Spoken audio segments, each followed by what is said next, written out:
Hello दोस्तों, कहानियों का दौर चैनल में आपका स्वागत है।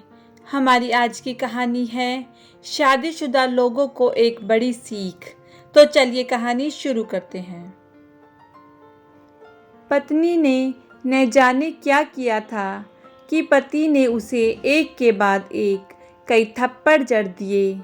हमेशा हर सिचुएशन को शांति से हैंडल करने वाली पत्नी भी इस बार इतनी अशांत हो उठी कि उसने अपनी चप्पल ही निकालकर पति की ओर दे फेंकी। चप्पल पति के बालों को छूते हुए निकल गई। ये किस्सा यहीं खत्म हो सकता था, मगर पति ने इसे अपनी मर्दानगी का विषय बना लिया और बात बद से बदतर होती चली गई। रिश्तेदारों ने भी आग में घी का काम किया। किसी ने कहा जो औरत अपने पति को चप्पल से मार सकती है वो ना ही तो वफादार हो सकती है और ना ही पतिव्रता। ऐसी औरत परिवार ही नहीं पूरे समाज पर कलंक की तरह है। बीवी के पक्ष वाले कहाँ पीछे रहने वाले थे। किसी ने कहा 21वीं सदी में भी जो स्त्री के साथ मारपीट करते हैं उन्हें तो जेल भेज देना चाहिए। कोई कहता जरूर उसको कोई और पसंद आ गई होगी, इसलिए अब पत्नी से मारपीट करने लगा है। बात कोर्ट तक पहुंच गई। दोनों पक्षों ने एक दूसरे के खिलाफ केस फाइल कर दिया। पति ने चरित्रहीन होने का तो पत्नी ने दहेज और शारीरिक उत्पीड़न का आरोप लगाया। 2 वर्षों से अधिक समय के लिए केस चला था। इन 2 वर्षों के दौरान दोनों पति पत्नी अलग अलग रहे थे। इन 2 वर्षों के दौरान दोनों पक्षों के समर्थकों की संख्या कम हो गई थी। पहले जहां दोनों पक्षों में समर्थकों का समूह होता था, अब गिने चुने लोग रह गए थे। पति और पत्नी दोनों की आर्थिक स्थिति भी इस समय के दौरान नीचे गिर चुकी थी।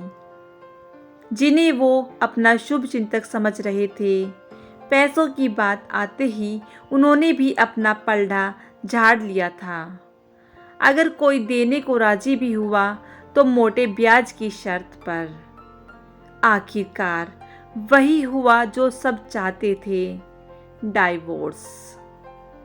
हर कोई खुश था। दोनों पक्षों के रिश्तेदार, उनके माता पिता और दोनों के वकील।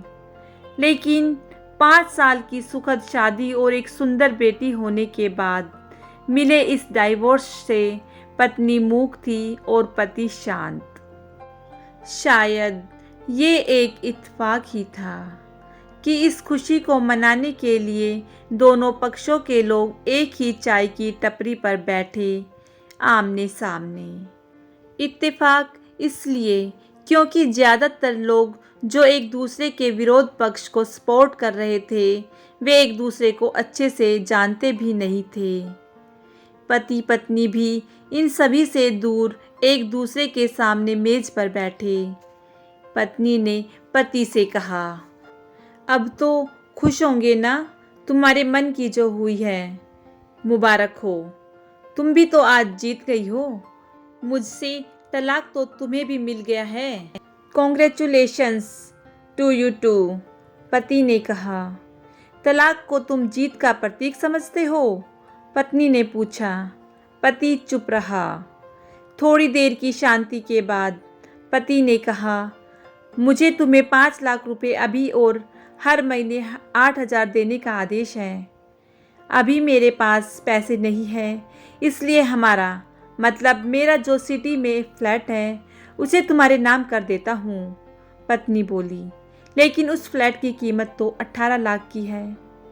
हाँ, लेकिन हमारी बेटी तुम्हारे साथ है और आगे जाके उसके खर्चे भी बढ़ेंगे, तुम्हें थोड़ी आसानी होगी। पति ने कहा, नहीं नहीं, मुझे सिर्फ 5 लाख ही देना, और तुम हर महीने 8,000 तो देने ही वाले हो। मैं मैनेज कर लूँगी।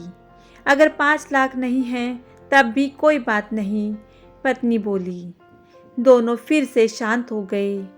पति सोचने लगा, कितनी भोली और समझदार है ये औरत, जो कुछ समय पहले तक मेरी पत्नी थी और अब अनजान। ये वही है जो कम से कम खर्चे में घर चलाती और पैसे बचाकर मेरे जन्मदिन और बर्थडे पर हमेशा मेरे लिए नए नए कपड़े खरीद लाती। कभी बीमार भी हो जाती तो पैसे बचाने के लिए मुझे मालूम न होने देती और घरेलू नुस्खों से अपना इलाज कर लेती। मगर घर में कोई और बीमार होता तो तुरंत डॉक्टर के पास लेकर जाती। मेरी हिम्मत मारी गई थी। मैं ही अपनी झूठी मर्दानगी के चक्कर में इतनी बड़ी गलती कर बैठा। पत्नी के दिमाग में भी उथल पुथल चल रही थी। अभी भी वैसा का वैसा ही है। पहले भी खुद से ज़्यादा हमारे बारे में सोचता था और अब भी वही कर रहा है। ये वही आदमी है जो मुझे एक्सीडेंट से बचाने के लिए खुद मोटरसाइकिल के आगे कूद पड़ा था और अपनी उंगली तुड़वा बैठा था। पता नहीं कौन सी मनहूस घड़ी में झगड़ा कर बैठी।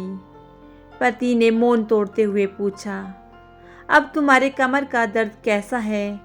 ज़्यादा तकलीफ तो नहीं होती? पत्नी हल्का सा मुस्कुराई और बोली, अभी भी होता है। वो तो होगा ही, तुम योगा या कसरत भी तो नहीं करती हो। अब किसी गायनोकोलॉजिस्ट को ज़रूर दिखा देना। पति ने कहा, तुम बताओ तुम्हारा अस्थमा कैसा है अब? क्या अब भी दौरे पड़ते हैं? पत्नी ने पूछा। हाँ पड़ते हैं, पहले से ज़्यादा, क्योंकि अक्सर इन्हेलर भूल जाया करता हूँ, याद दिलाने के लिए तुम जो नहीं हो अब, पति बोला। पत्नी की आंखों में आंसू आ गए।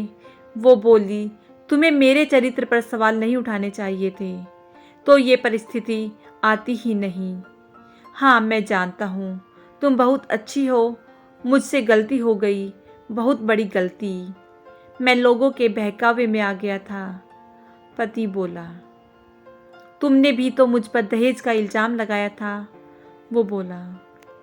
गलत था और इस बात का मुझे भी पछतावा है, पत्नी ने कहा। पति कुछ कहना चाह रहा था लेकिन हिचकिचा रहा था। पत्नी ने पूछा, कुछ कहना चाहते हो? वो बोला, क्या सब पहले जैसा नहीं हो सकता? क्या मतलब? पत्नी बोली, मतलब कि हम फिर से पहले की तरह पति पत्नी बनकर, सच्चे दोस्त बनकर नहीं रह सकते? पति बोला, पर ये डाइवोर्स के पेपर दिखाते हुए पत्नी ने कहा, फाड़ देते हैं। पति ने अपने पास रखे डाइवोर्स के पेपर फाड़ते हुए कहा। पत्नी ने भी अपने पास रखे पेपर फाड़ दिए। सभी हैरान थे, वकील, रिश्तेदार और माँ बाप। पति पत्नी दोनों एक दूसरे के हाथ में हाथ पकड़े अपने घर की तरफ चले गए। दोस्तों, पति पत्नी का रिश्ता बहुत ही प्यारा होता है। छोटी छोटी बातें इतने प्यारे रिश्ते को ख़राब कर देती हैं। अगर कभी सिचुएशन आ भी जाए तो कभी भी गुस्से में कोई फ़ैसला नहीं लेना चाहिए, क्योंकि गुस्से में लिया गया कोई भी फ़ैसला कभी भी सही नहीं हो सकता। कैसी लगी आपको ये कहानी? मुझे कमेंट करके ज़रूर बताइएगा। अगर आपको ये कहानी अच्छी लगी हो तो इस कहानी को लाइक कीजिए, शेयर कीजिए और मेरे चैनल को सब्सक्राइब कीजिएगा।